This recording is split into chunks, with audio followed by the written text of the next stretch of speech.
Good day, everyone. I'm Jacob Rabitica, and today I will be presenting one of the key methods used in assisted vaginal delivery vacuum extraction. This procedure is often life-saving, not just for the baby but also for the mother. As future nurses, we must understand its indications, the proper technique, and the risks involved. Why? Because our role doesn't end at assisting. We are also educators, advocates, and caregivers who provide reassurance to mothers and families during and after delivery. Before we begin, here are our learning objectives for today's presentation. By the end of this session, you should be able to define vacuum extraction and explain its purpose in assisted vaginal delivery, identify the indications and contraindications for using vacuum extraction, describe the step-by-step procedure and proper technique of vacuum extraction, recognize maternal and neonatal risks and complications associated with the procedure, discuss appropriate nursing interventions before, during, and after vacuum-assisted delivery. Most importantly, appreciate the nurse's role in providing emotional support and patient education related to vacuum extraction. Let's get started. What is vacuum extraction? Vacuum extraction, also known as venous delivery, is a procedure used to assist in the birth of a baby during the second stage of labor. When the cervix is fully dilated and the baby's head is engaged in the pelvis, soft or rigid suction cup is placed on the baby's scalp, usually over the posterior fontanelle attached to a manual or electric vacuum pump. Once suction is established, traction is applied in coordination with uterine contractions and maternal pushing efforts. This technique helps guide the baby out of the birth canal, especially in cases where labor has stalled or when the baby's condition requires urgent delivery. Vacuum extraction. It's not something that's done routinely during childbirth, but it plays an important role when complications arise in the second stage of labor. Let's imagine this stage. The baby is almost here and the mother is pushing. But sometimes, despite all efforts, labor stalls. That's where vacuum extraction may be considered. It's typically used when labor doesn't progress as expected or when signs of fetal or maternal distress are present. For example, if the mother has been pushing for over 2 hours with no delivery and it's her first baby, that's a red flag. Even in mothers who've given birth before, it's an hour of pushing without progress is a concern. Other times, the baby's heart rate drops or shows abnormal patterns. That could mean the baby isn't getting enough oxygen and swift action is needed. Or maybe the mother is simply exhausted. She wants to push, but her body says no, especially if she's dealing with conditions like hypertension, cardiac disease, or a spinal cord injury.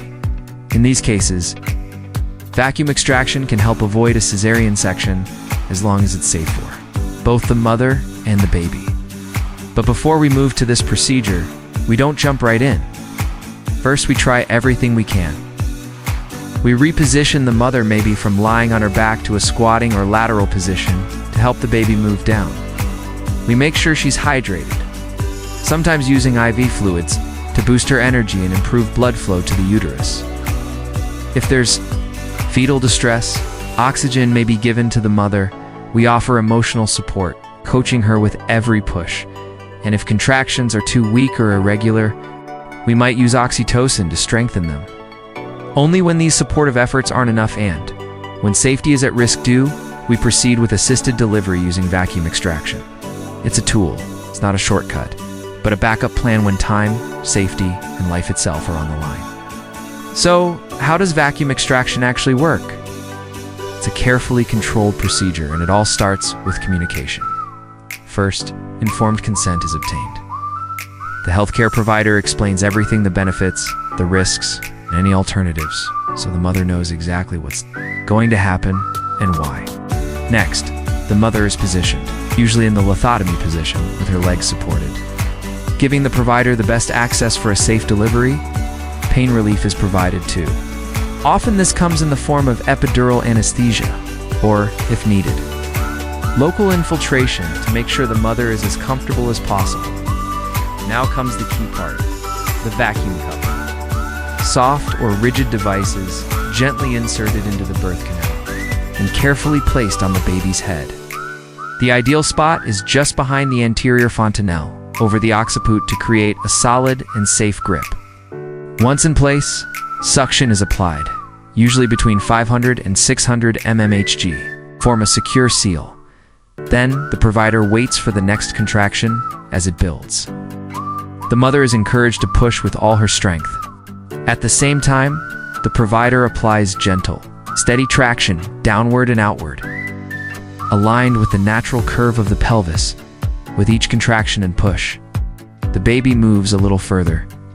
Eventually, the baby's head crowns a sign that birth is near. At that point, the suction is released, the vacuum cup is removed, and the delivery continues as normal, with the rest of the baby's body following shortly after. It's a delicate balance of teamwork between mother, baby, and provider, all working toward a safe and healthy delivery. Here's a sample video showing how vacuum extraction works.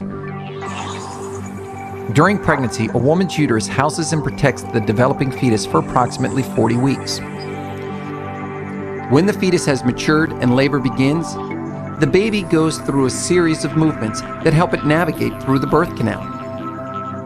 Occasionally, however, a baby may become stuck in the birth canal. This may occur if the baby does not attain the proper position, if labor ceases unexpectedly, or if the baby is too large to fit through the birth canal. In these situations, a vacuum extractor may be used to assist the delivery process. In order for vacuum extraction to be performed, a bell or funnel-shaped cup is inserted into the vagina and placed on the baby's head. Suction is then applied to the cup using a manual or electric pump apparatus. The suction gently pulls the baby outward until the head is emerged from the birth canal. At this point, the cup is removed and delivery proceeds as normal.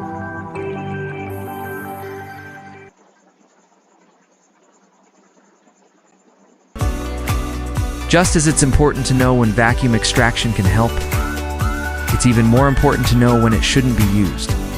Using the vacuum at the wrong time or under the wrong conditions can lead to serious complications for both the baby and the mother. So let's talk about the contraindications. First, prematurity. The baby is less than 34 weeks gestation, their skull is still very soft. Using vacuum suction could cause trauma, including bleeding inside the skull. Next, breech presentation.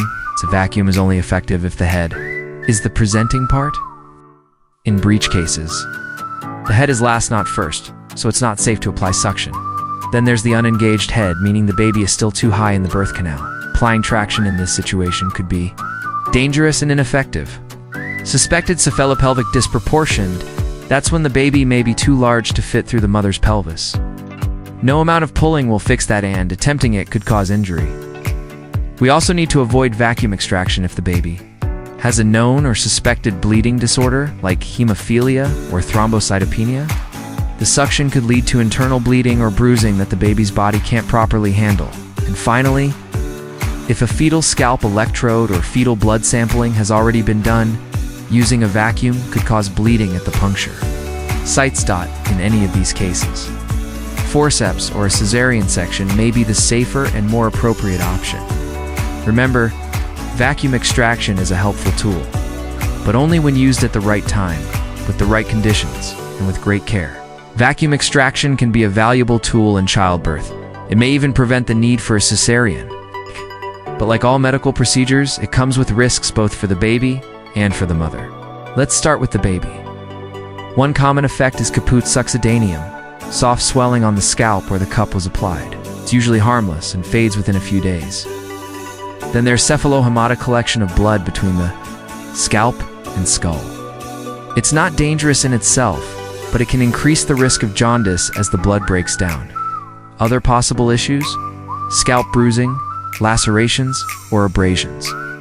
Most are minor and heal on their own, but on rare occasions, more serious complications can occur like skull fractures, intracranial bleeding, or subgaleal hemorrhagia, potentially a life-threatening condition where blood accumulates under the scalp. These are uncommon, but they do highlight why proper technique and decision-making are critical. Now, for the mother, she may experience perineal trauma tears that range from mild to severe. Even involving the anal sphincter and fourth-degree lacerations, there's also the risk of postpartum hemorrhage, especially if the uterus becomes atonic and fails to contract properly. Some mothers may experience pain, infection, or discomfort during the recovery period. So, when does the provider decide to stop the vacuum extraction? If the vacuum cup pops off 3 times, this is known as pop-offs. If there's no progress, no descent of the baby after multiple pulls, or if the baby's condition worsens. In any of these cases, the procedure is halted and a cesarean section may be performed instead. Ultimately, the goal is a safe delivery for both mother and baby. That's why vacuum extraction is used with caution and always with careful judgment. Once the baby is born using vacuum extraction, the work isn't over. In fact, close monitoring begins for both mother and baby. Let's start with the mother. Her recovery will typically take about 6 weeks, although this depends on the extent of any perineal trauma. Some may heal faster, others may take longer, especially with higher degree tears.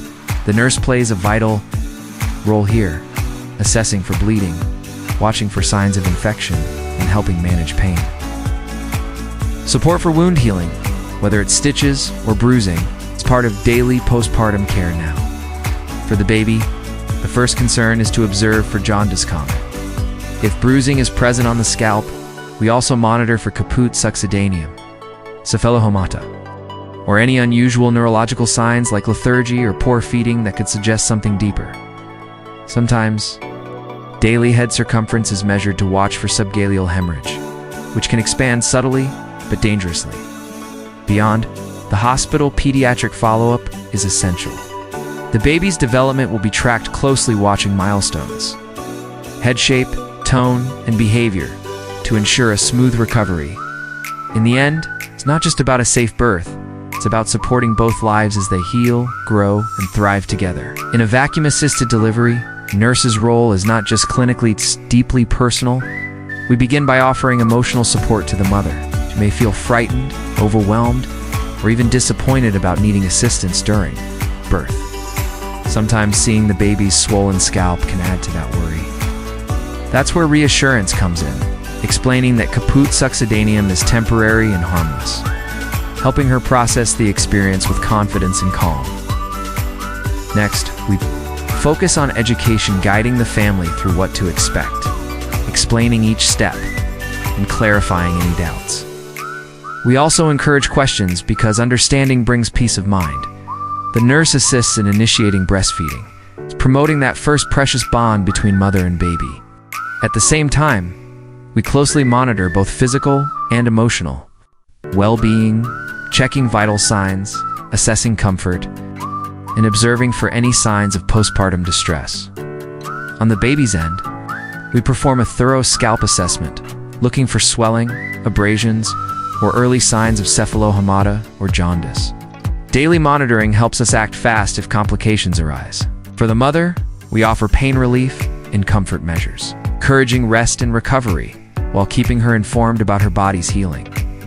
Behind the scenes, we ensure accurate documentation from the procedure itself to the mother's response to the baby's condition. We also collaborate with doctors, midwives, and pediatricians, making sure care is safe, coordinated, and compassionate. In every action we take, the goal is clear: to support a healthy delivery, a peaceful recovery, and a strong start for this new family.